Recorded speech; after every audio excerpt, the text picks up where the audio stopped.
Tamsin's pace was quick but controlled. Her eyes scanning deli mouths. Let's not give him time to catch up, she yells to the survivors. The last drop diner loomed just ahead. Its sign flickered weakly in the darkness, some of the letters glowing warm and hopeful, others dead and hollow. We're almost there, she said quietly. The others froze behind her. That's when the streets went dark. A sharp snap through the air before anyone could shout. A black silk line down from above wrapped around Tamsin's torso. She barely had time to gasp. The line went taut. Tamsin, Gideon shouted, lunging forward. Too late, she was yanked upwards. With brute force, boots leaving the ground. As she was dragged screaming into the air, the silk burned where it tightened, lifting her fast towards the darkness above the streets. The others stand staring in horror. Elias staggered back, nearly dropping the backpack. She's going up. Above them, the widow spider revealed itself. Webbing stretched between buildings, the many eyes of the creature fixed on its prize. Elias, quick on his feet, grabs one of Gideon's devices and throws it in the air. The spider's web grabs it, an echoing thud for half a heartbeat. Nothing happened.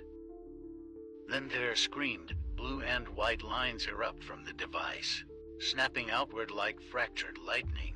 The widow spider recoils, legs violently scraping against brick and stone, as the web from the device twists and hardens together in impossible angles. The web became a glowing cage. The wheels of the illuminator rattle into motion, cutting through the silence, low, heavy, relentless. The machine rattled forward from the shadows, its chassis scarred and oil-stained, lights flicking as they warm. As the illuminator advances, beams of light snap on fast and clean. The beams struck its webbing, the silk hissed and split, glowing white-hot where the light touched. One strand snapped, then another. Tamsin fell. Gideon lunged forward and caught her, hard against his chest. Both of them staggered backwards under the impact. I've got you, Gideon said, breath shaking. You're clear, she looked up and nodded.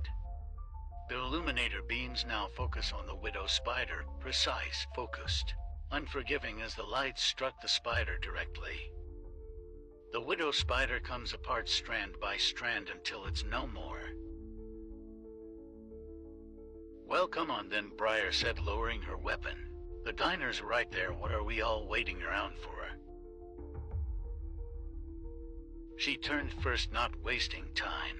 Her boots crunch over broken glass and drying ink like someone who learned that hesitation was another way to die. The doors of the last drop diner groaned as Briar pushed them open. Warm light spilled out across the street, cutting clean through grime and shadows like a promise that hadn't quite learned how fragile it was yet. The inside of the diner looked tired. The diner was filled with half-finished blueprints that were scattered across the table. Sketches of the illuminator, internal wiring, and messy diagrams of the devices Gideon had thrown together in a fever dream of survival. All lay in front of the four survivors, finally safe for now.